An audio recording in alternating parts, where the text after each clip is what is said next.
Welcome to A Fork in Time, the alternate history podcast.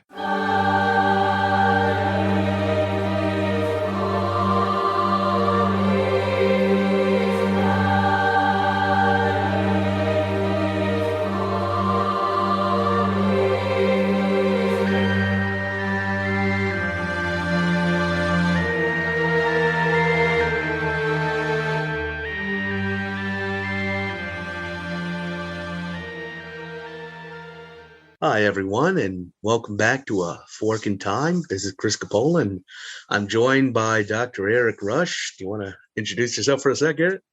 Hi, Chris. Great to be here. It's been a few weeks since I've been on A Fork in Time or Rumor It Happened, but I'm happy to talk today. We have a really exciting episode, and I think we'll have a lot of fun. Chris and I were talking off podcast about it quite a bit, and I think we're going to have a good time with a few scenarios here and a little bit more of an extended what did happen. So I think that will be fun for all the listeners. Yeah. So the topic of today's episode is the Spanish flu of 1918. And so do you want to talk a little bit about what did happen from the epidemiological perspective, from the medical side of this, Eric? Yeah, I'd love to. So I think by now everybody has become amateur virologists, and even those people who aren't amateur virologists have come to style themselves that way. So I think a lot of us have become really inundated with a lot of information about viruses, and most of it lately has been about coronavirus. But even before we had the coronavirus pandemic, what we had was endemic influenza. And we've had that for certainly as long as I've been around, and far longer than that. But in this case, we're dealing with the 1918, what was called the Spanish flu. And this was a complete misnomer, by the way. This was what was called the Spanish flu was very much an influenza that started in North America and did not actually originate in Spain. The reason why it was thought to originate in Spain is because we were in the middle of a world war. And Chris is going to talk in greater detail about what that meant for the war effort. But in this case, Spain was neutral. And Spain being neutral, they didn't have censorship on their newspapers. And so when it became apparent from Spanish press that there was an influenza pandemic that was going around, the moniker stuck. Whereas the belligerents in the Great War did have censorship, and so they didn't really want to talk about it. I also feel like it's kind of though Spain is like the only country in Europe that is not having trouble counting how many people are just dropping like flies all around them. Absolutely. And this was a very interesting pandemic. And part of the reason why I'm on this podcast is because it's fun. But the other reasons are that I'm a physician, and this is really interesting to me. Part of the reason is because I'm from Kansas, and Kansas will feature greatly in this pandemic.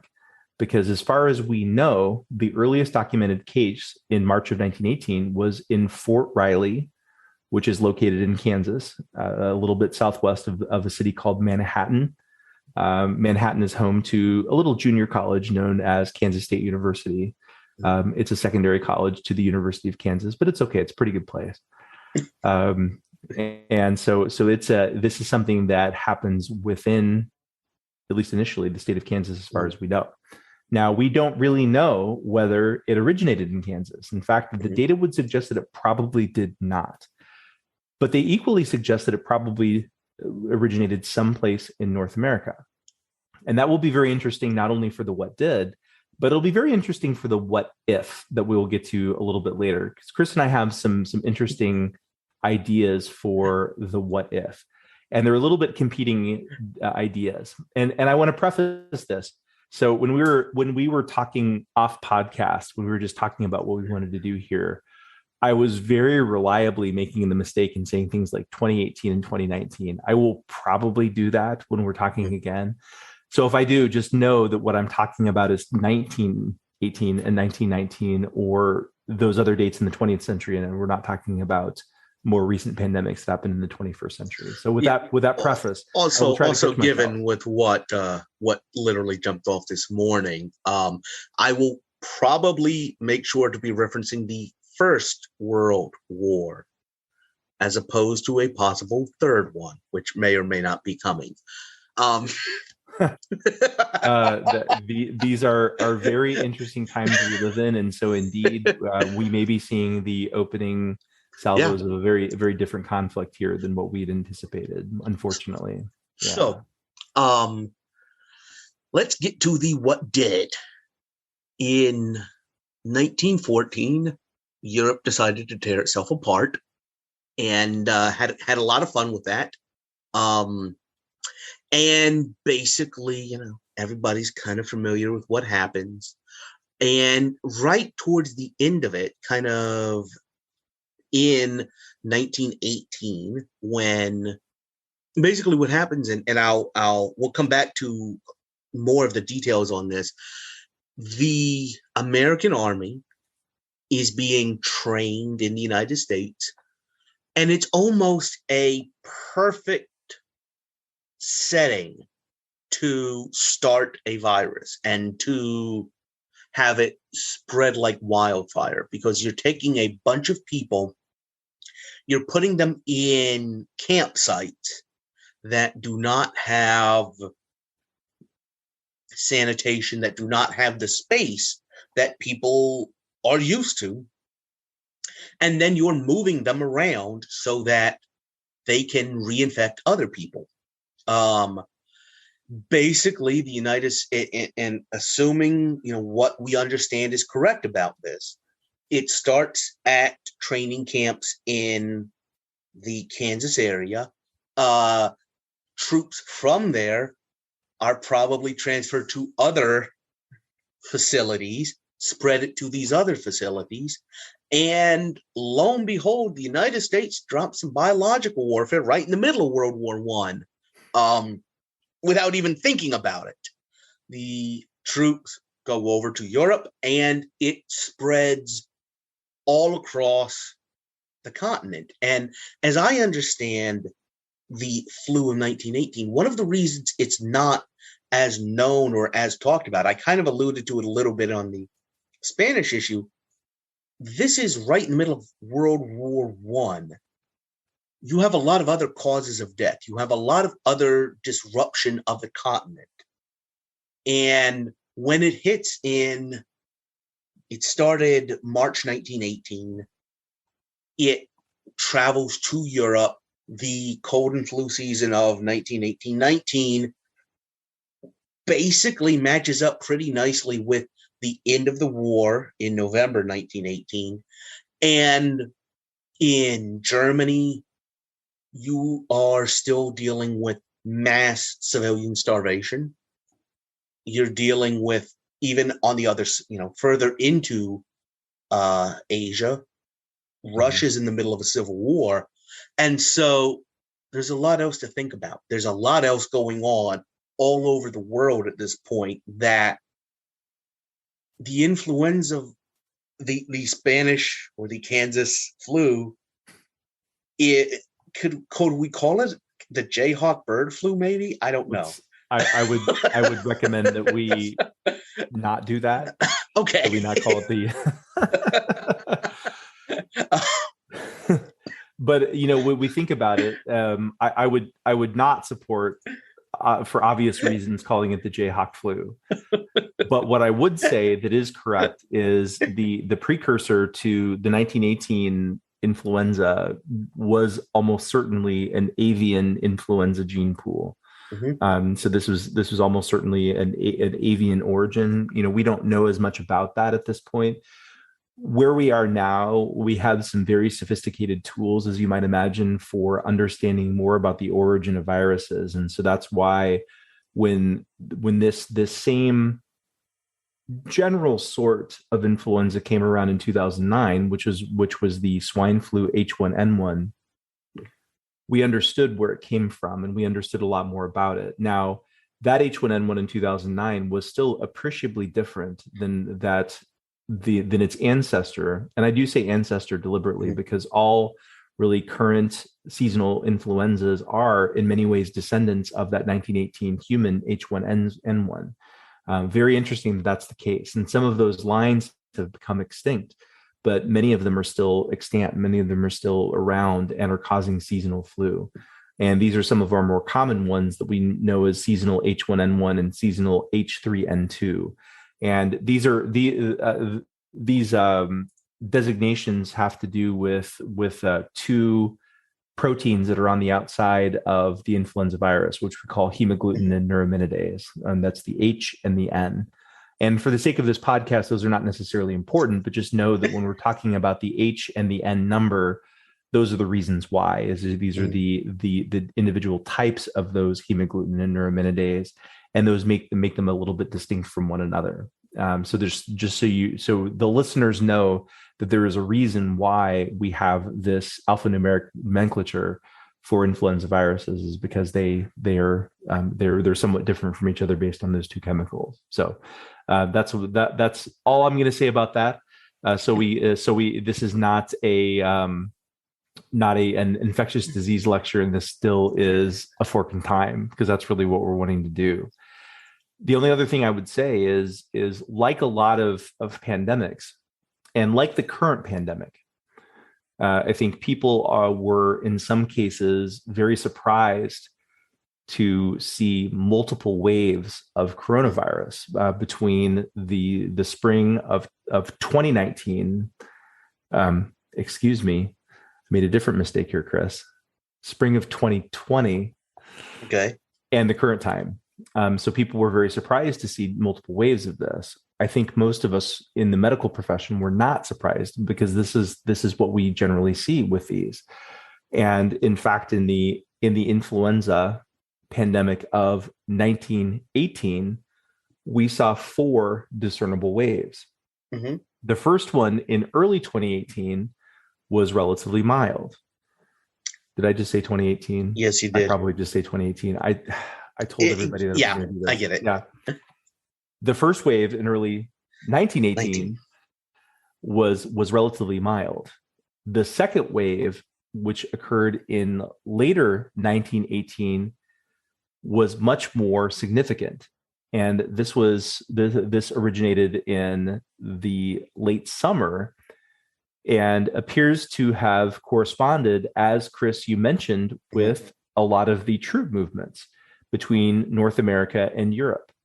So it's very interesting that this happened. And this was significantly disruptive to just troop movements. It wasn't necessarily significantly disruptive to the overall war effort writ large, which Chris is going to come to in a bit, but it was still interesting. The third wave in 1919 was milder than the second wave, but still more significant than the first wave. And then the fourth wave occurred in 1920 and seemed to be significant for multiple U.S. cities, including those in the Midwest were hit particularly hard, including where I'm sitting now in Kansas City. There's a lot of these that were impacted in the fourth wave. And then by the end of 1920, it was clear that this pandemic had evolved to a much less deadly endemic virus, and then subsequently was only noted to cause seasonal influenza and return to pre-pandemic levels.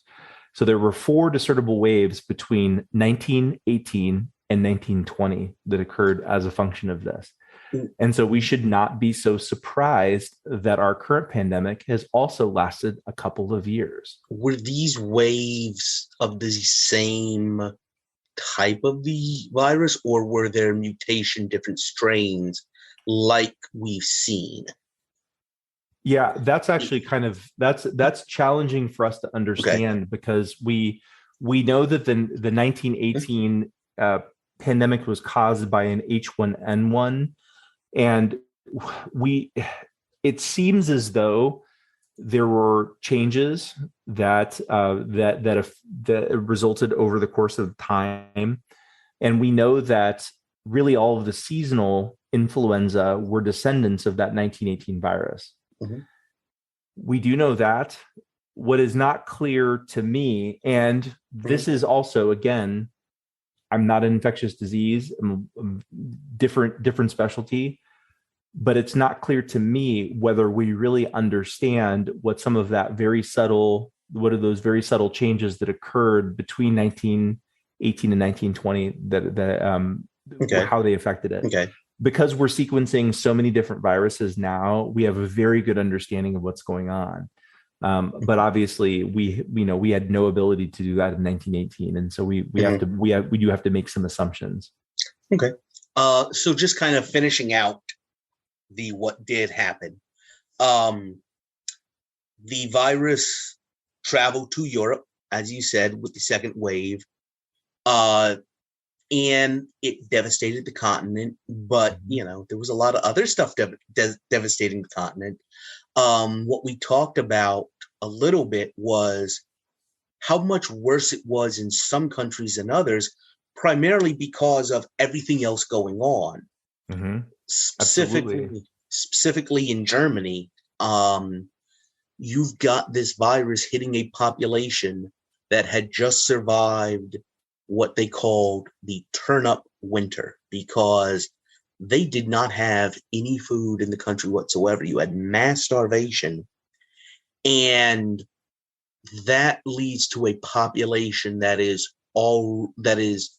more susceptible when the virus hits them. Is that a fair statement? It is. It is a fair statement that if you have a more susceptible host, you're going to have a tendency for more mortality. The other thing that we noticed, which was very different than the current pandemic, is that many of the deaths were not in the young or the old, as we usually assume they are, but they were actually in young adults. Okay. So we usually think about young adults between the ages of 20 and 40 as being some of our most resistant to disease, and in most cases that's true. But in this case, that wasn't what happened. We actually saw a higher mortality in those young adults. Why is that? We think that what happened was that there was an over-exaggerated immune response from some of the young adults. Again, young adults generally have really nice, good, functional immune systems. But the problem is the immune systems aren't perfect. And oftentimes people who are young with intact immune systems may have experienced what we called cytokine storm, which is a fancy way of saying certain chemicals that circulate in the blood when people have infections were higher than what you might actually want.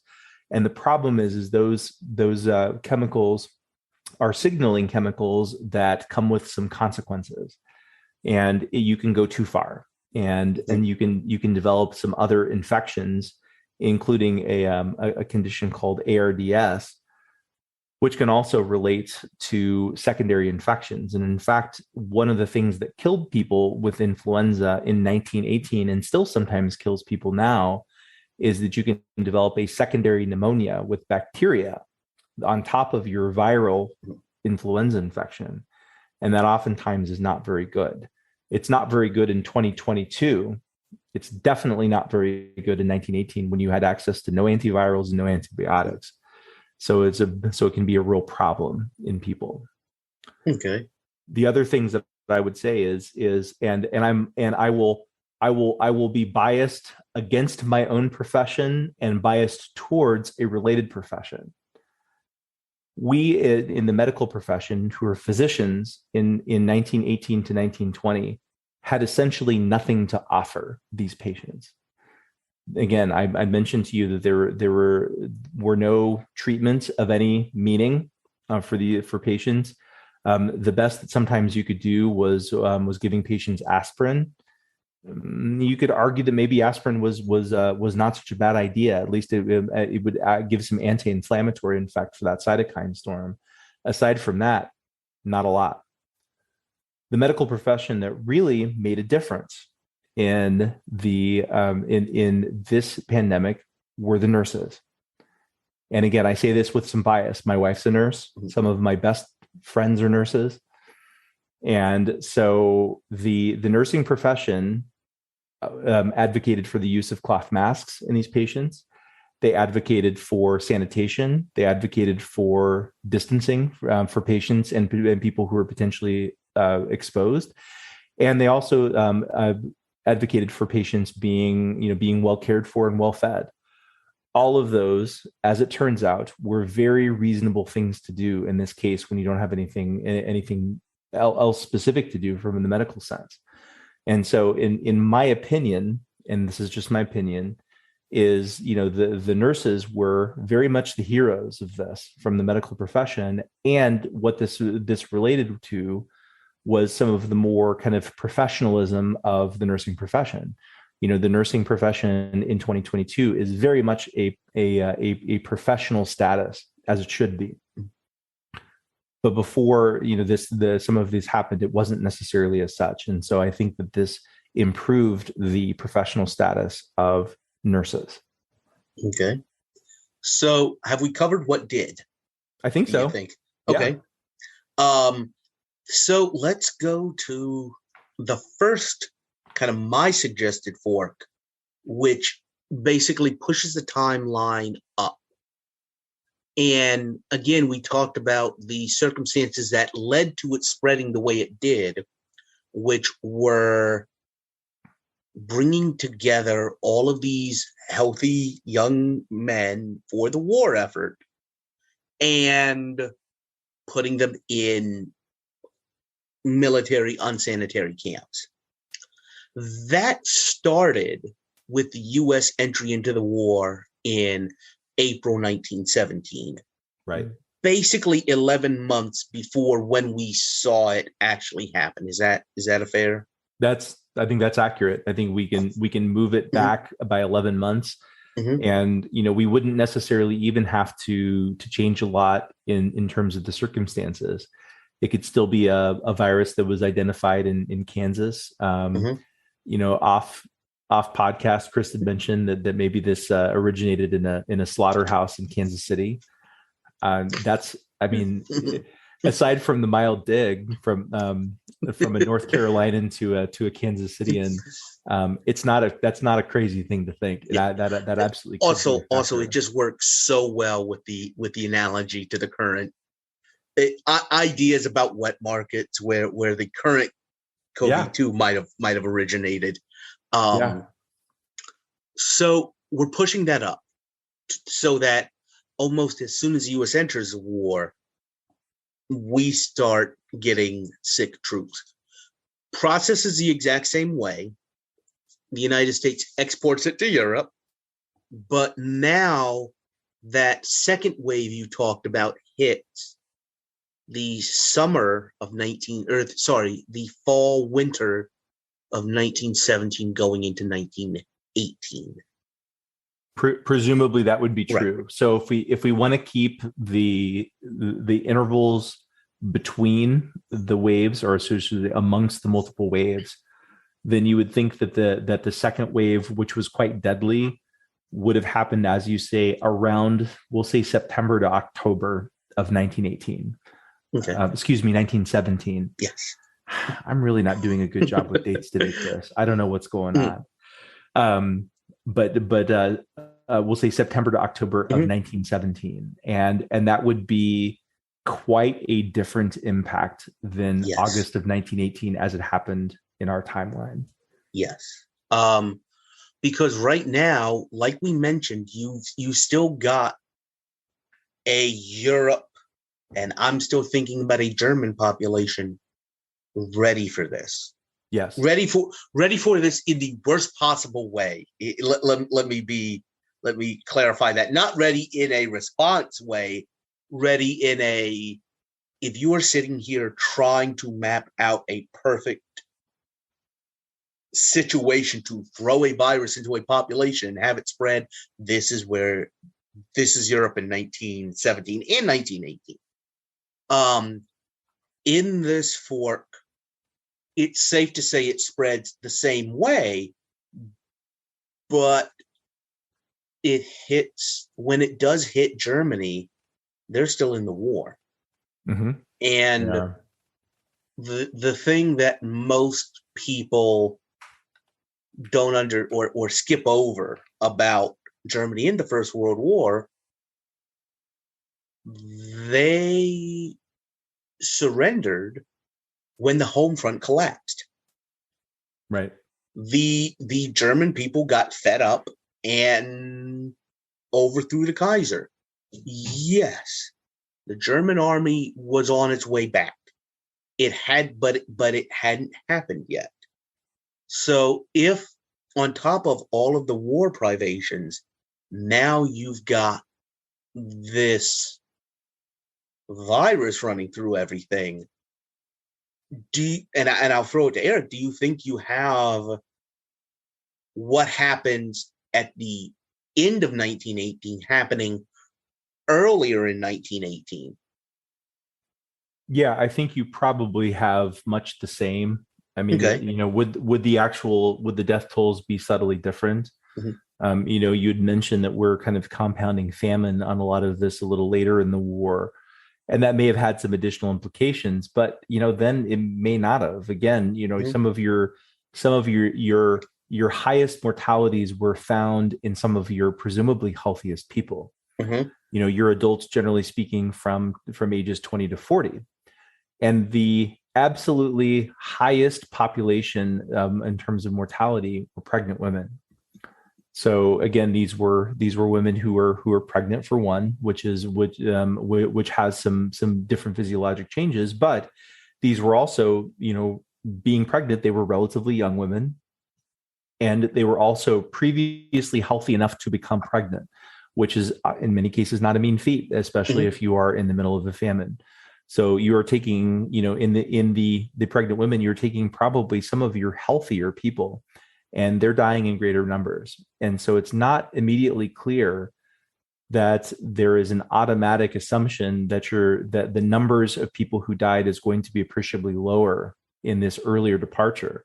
So this actually may be in many ways just as devastating and even more disruptive, depending on where it is in the war. I think it's more. I think it's more disruptive. More deadly, because when that second wave you're talking about does hit at the end of 1918, right, the war is over.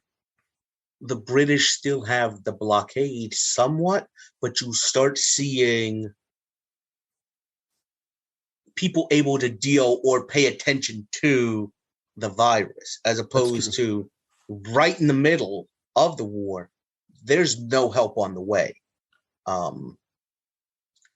So it's and I'm focusing mainly on its effect on Germany, because I'm going to throw something really interesting into this. Okay, please do. All of those pregnant women that are dying in 1918 in our scenario, but maybe 1917, when are those unborn sons hitting maturity? Okay, I see where you're going in this one.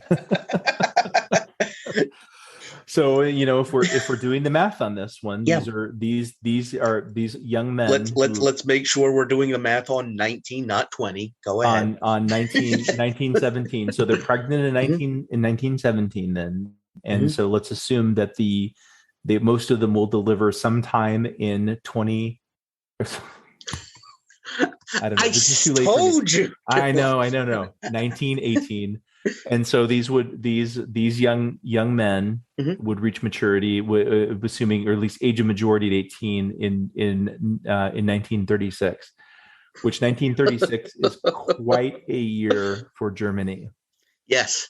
And the other thing is, if it like we laid out, if it's hitting Germany much harder than it does the rest of Europe, all throughout the 1920s, this is a problem that France is facing, which is they know the demographic situation facing them, that their birth rate is lower.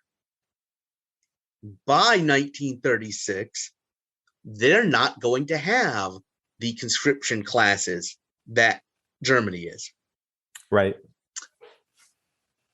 That can change a lot of their decision making. and what they do and what's available for Germany. That's true. Yeah. So are you trying to prevent the Second World War, Chris? I you know what? I did an entire episode trying to do it, and I said I know this you would did. never happen. Yeah. So, okay, I've got an idea here, and Yeah. we're and just so the listeners know, we're totally off the rails here. We didn't talk about any of this stuff. And we may or may not get to my thoughts on this. And I do love the totally video fine. because I could see Eric's face when he counted up. Oh wow, what's happening in 20 years after Right. this? So you have simultaneously, you have a potentially a quicker German capitulation. Mhm. And we don't know what that looks like in terms of a peace settlement. Right. And I think that's and this is one of and just so any new listeners know, that peace settlement is an area that Chris has particular interest and expertise. And it is a peace settlement that did nothing but kick the can. Mm-hmm. Mm-hmm. 20 odd years down the road, and not even very well. And so the question is would this result in either a peace settlement that removed the desire for Germany to seek retribution as the second half of this this war chapter, or instead would it remove their ability to do so in an effective way? And here's the thing that I find interesting. Yeah.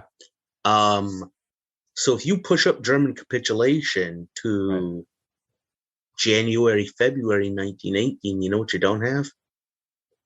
Restluft-Tosk. Oh, that's true. That's a really good point. And so yeah, interesting. So let me pause for a second. What does then mean this mean? So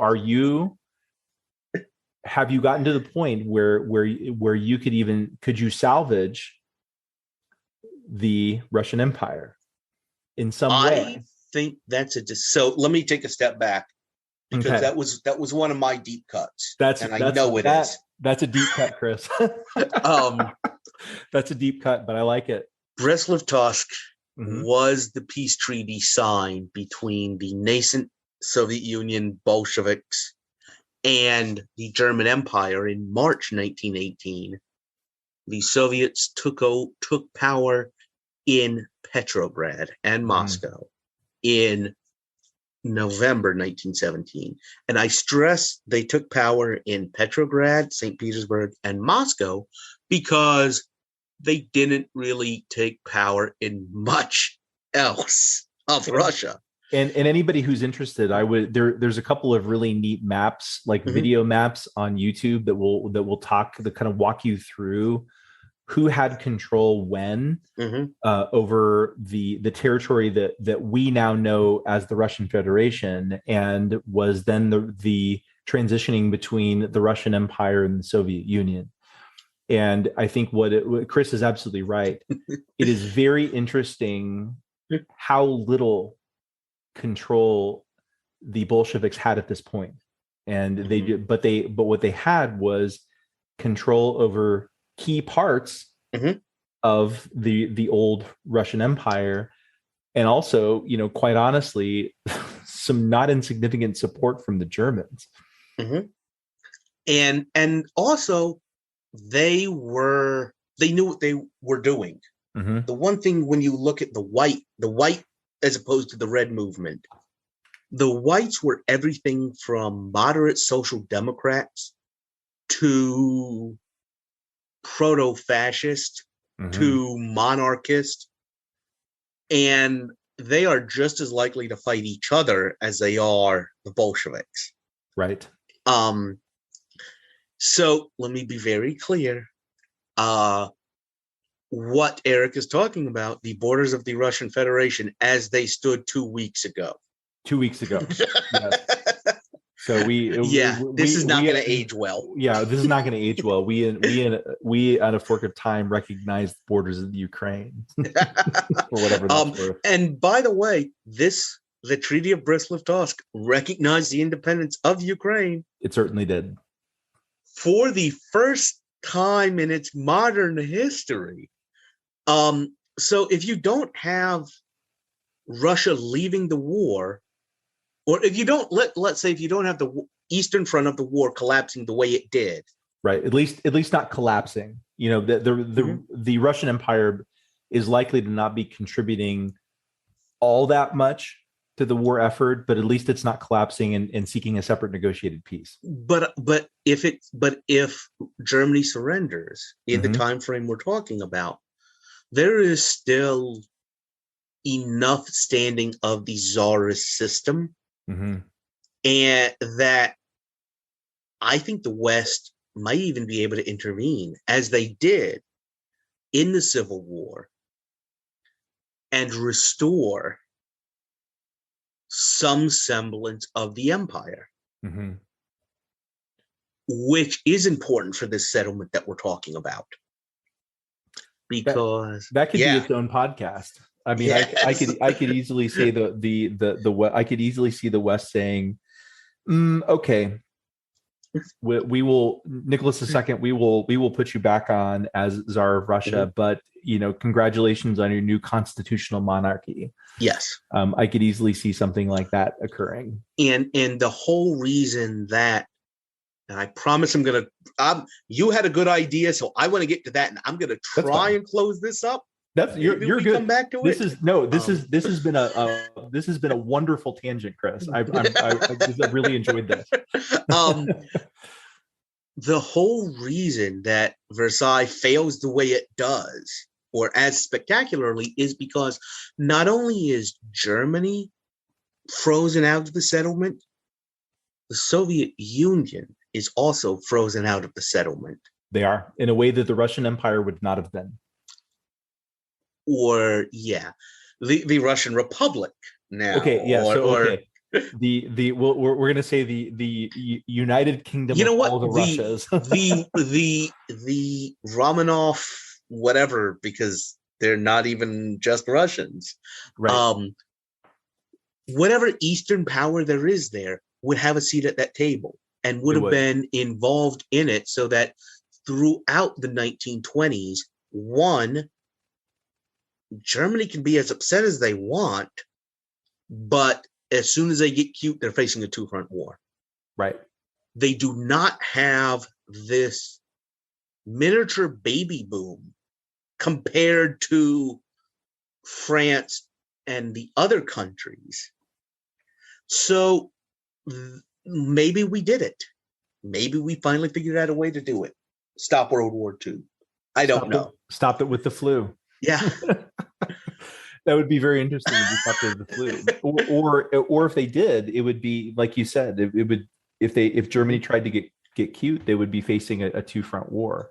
Yes. And I wonder, among other things, Chris, the one country that I'm very curious about in a different sort of negotiation that would include, again, we're going to call it the Russian Republic. What is the status of Poland in that case? Does it become much more under Russian influence as it did after the Second World War, or a Russian ally? So let's assume a somewhat more benign Russia after World War I. I almost said between the wars, but let's assume World War II doesn't happen. So let's assume a somewhat more benign Russia that is looking much more kindly on Poland as an ally and not as a potential conquest target. Would any sort of aggression by the Germans be met not with the phony war with the British and the French, but a real defense with the Polish of Germany by the Russians, if they would get really cute, or if you would even get there? Oh, you wouldn't know, because don't forget, even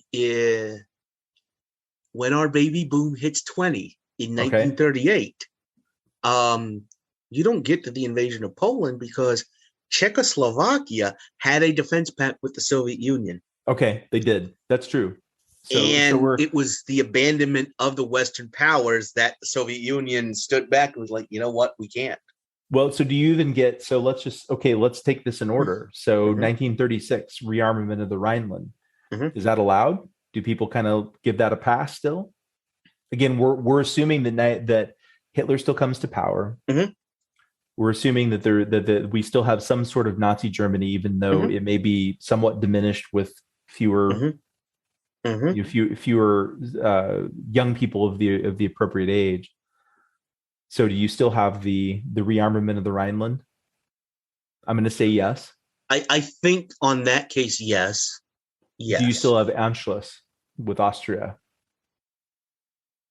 Yes, because that is still. I agree. Pan-German. Okay. Yeah. So I agree. Yes. And so then I think the straw then becomes the Sudetenland. Yeah. That's where, but again, now you're dealing with a unified Europe. And by the way, the other thing is, I touched on this. French strategy was based upon sitting behind the Maginot Line because they couldn't fight in Germany. They could not behave the way they did in the First World War. They did not have enough young men to do it. Period. That's true. They didn't. That's true. Well, and this is, and the French, and I don't get on the French uniquely for this. I mean, we're always fighting the last war. And so it's hard to really fault the French for fighting the last war when, literally everybody has done it. But their decision to fight the last war was based upon the demographic situation they were facing. Absolutely. They felt like it was the best they could offer with the tools they had at their disposal. Yes. Absolutely. I completely agree, Chris. So I think this is really very interesting. So I think we've, if not totally prevented some sort of conflict that happened in the late 1930s, then seemingly given a plausible reason why the broader World War II does not develop. So I like it. So we've done it. So sorry, Don, we've not, Chris and I are now retired from podcasting. We've solved everything. It's all done. So when we started down this road, you had some interesting ideas about your own kind of fork. Yeah. So let's take it back to our real timeline. We're taking it back to the real timeline. So again, 1918.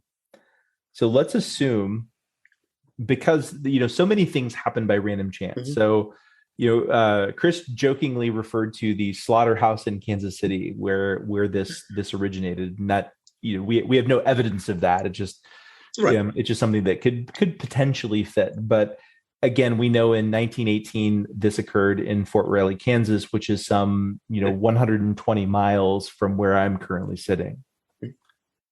And so let's assume that didn't happen at all. So the wrong chicken wasn't slaughtered in the slaughterhouse in an area of Kansas City that I would call the West Bottoms, that we know that there were slaughterhouses in. Again, that's about 5 miles from where I'm sitting now, and it didn't happen.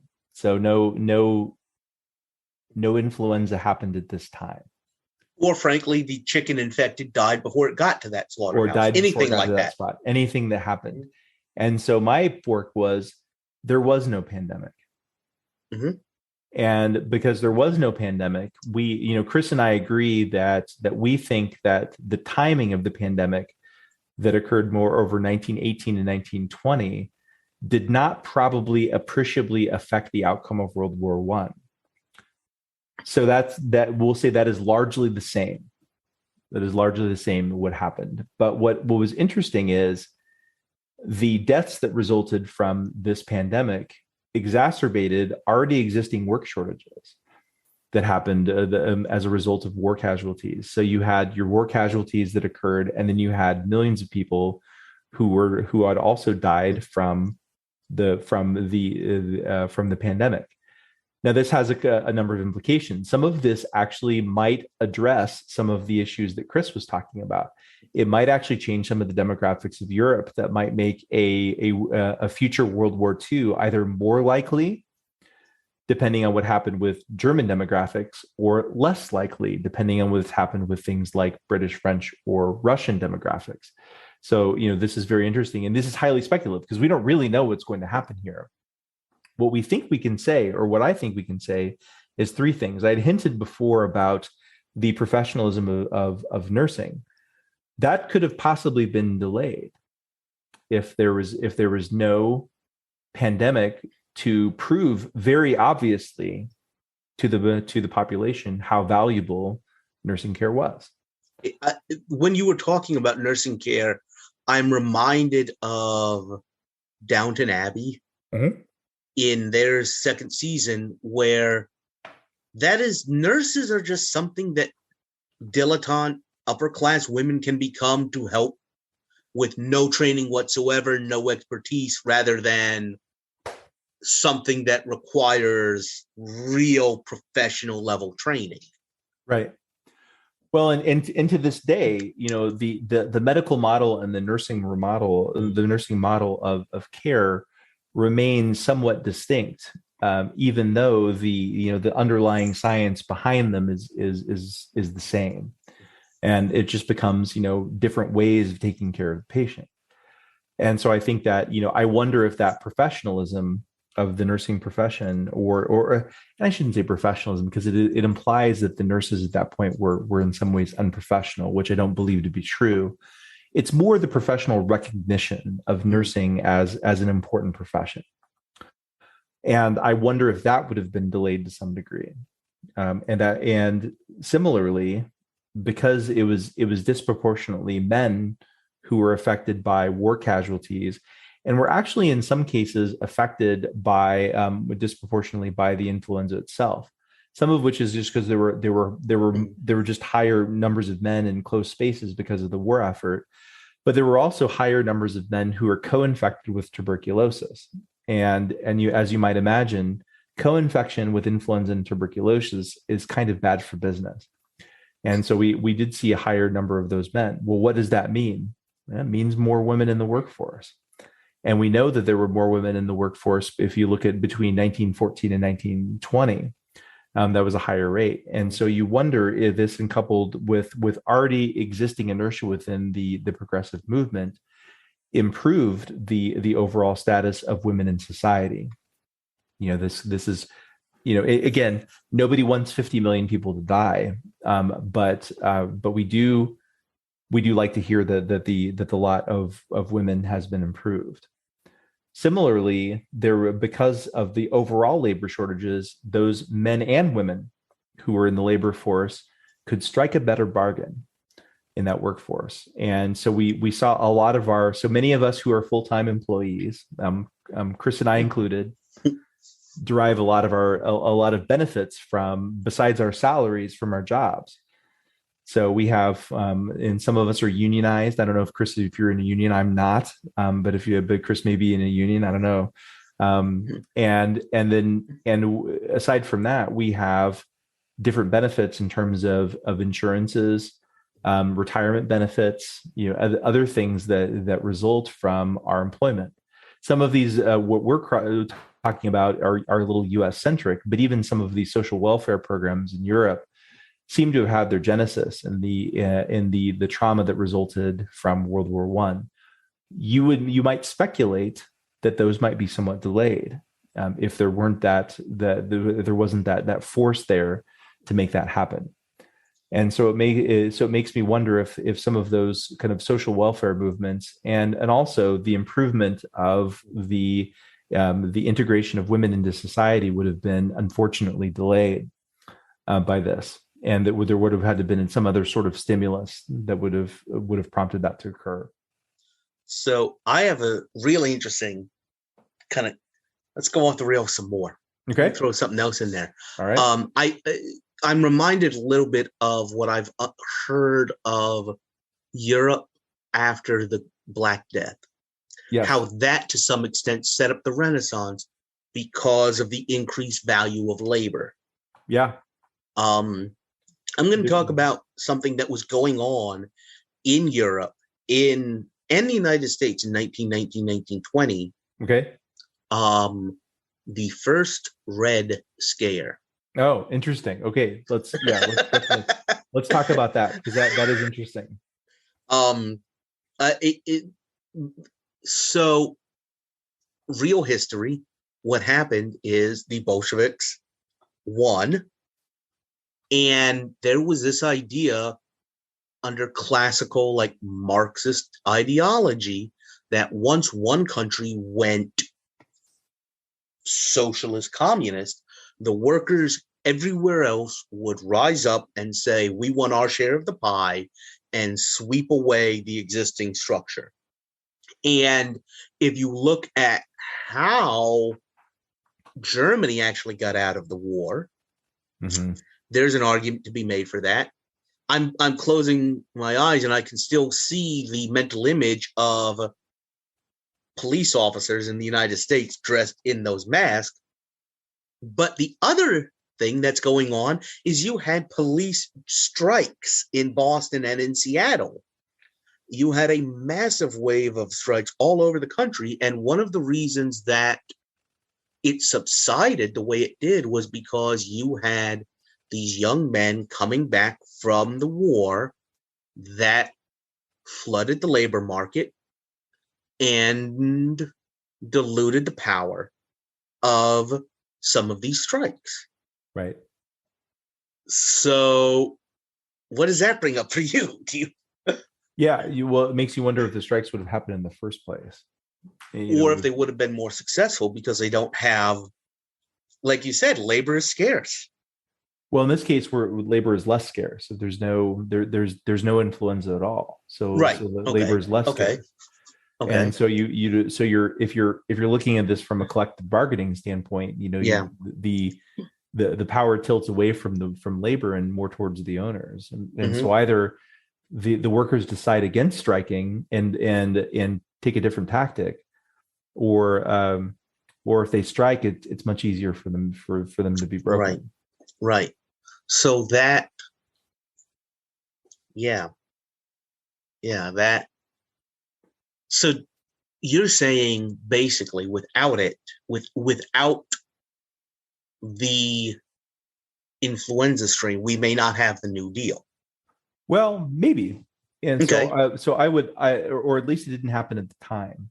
Okay. So I will be fatalistic here, and I will say that, considering the proximity of humans to other animals that we know can harbor influenza strains, the influenza pandemic, I think, was inevitable. It's just a matter of whether it happens. Did it happen as Chris says in 1917?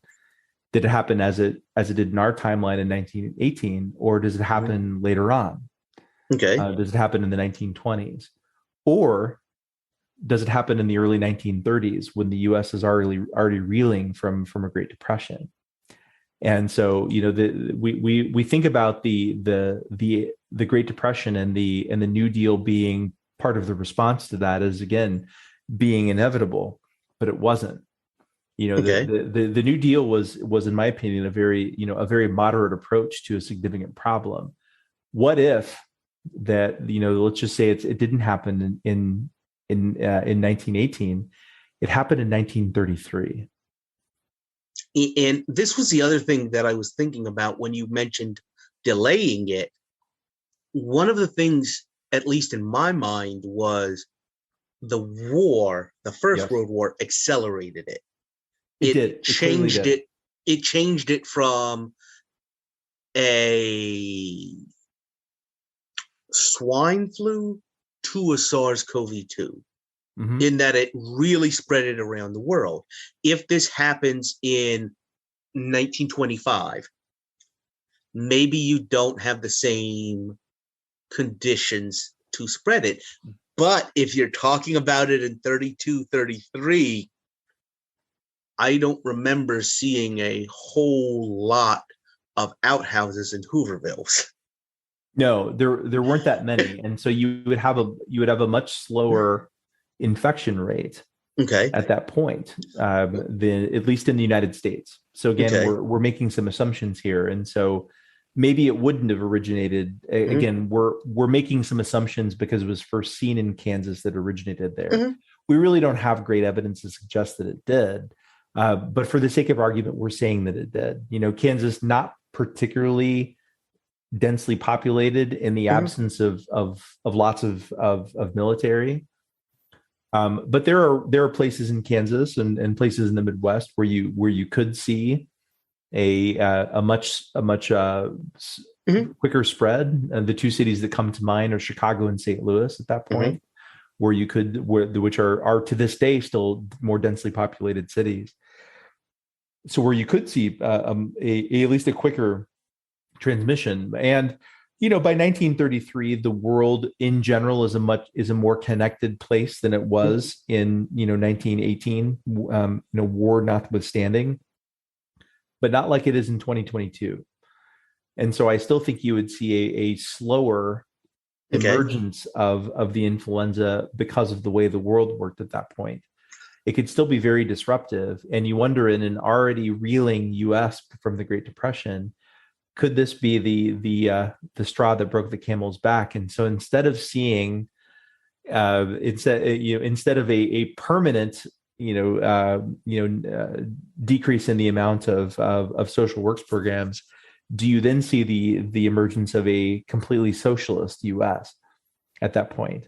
Do you see a collapse of what we consider our form of government, and then you have a United Socialist States of America that is in some ways a counterpart to the USSR? That is a reach, Chris. That's a very, very, very big reach. It's a big reach. Yeah. I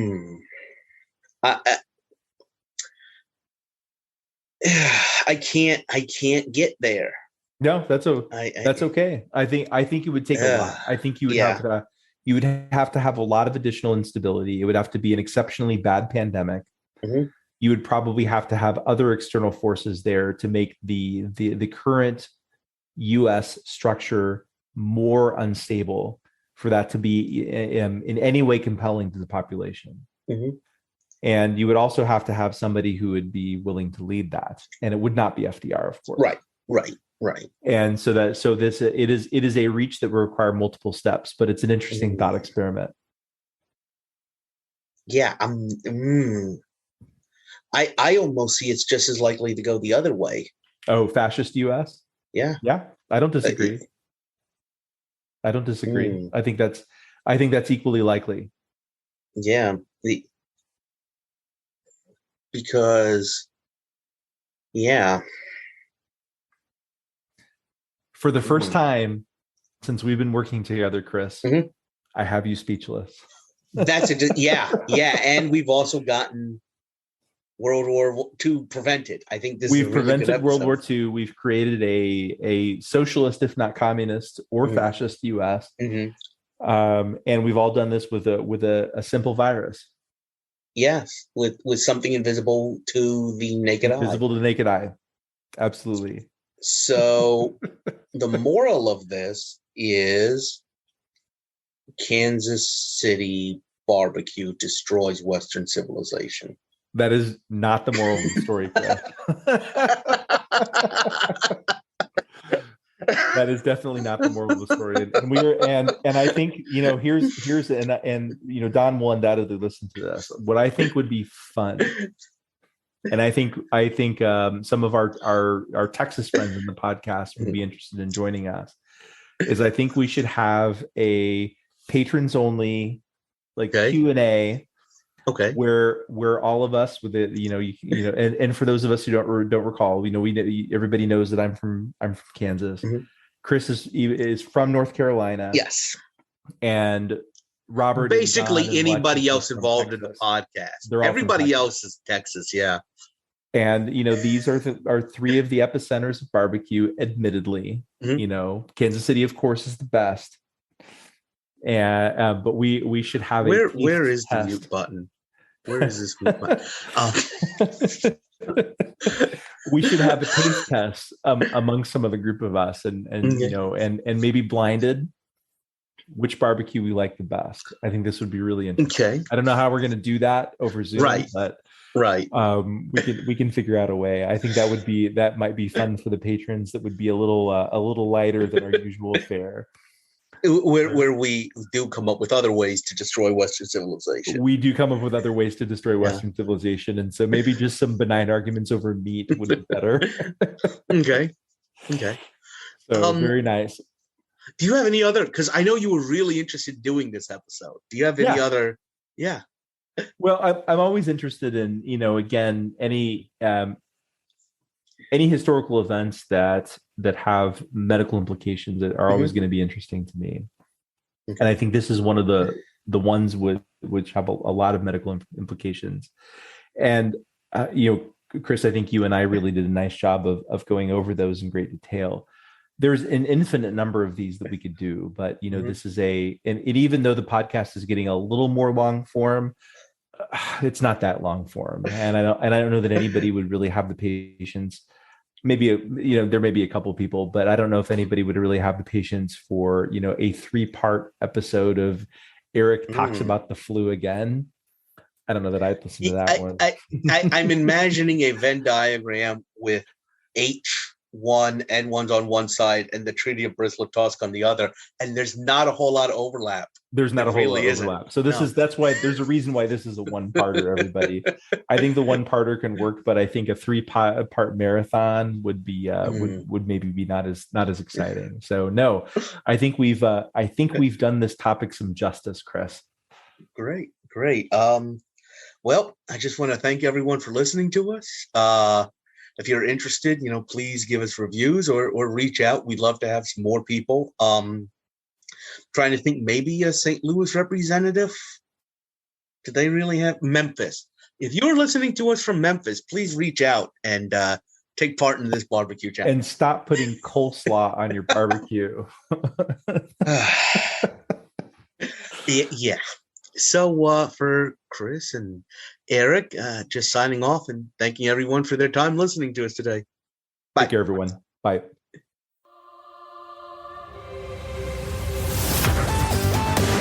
Thanks for listening to A Fork in Time, the alternate history podcast. Learn more and provide feedback by visiting our website at www.aforkintimepodcast.com. Connect to us on Facebook at facebook.com/aforkintime or follow us on Twitter at AFIT Podcast. If you want to support the show financially, visit our Patreon page at patreon.com/aforkintime. We hope you will join us next time.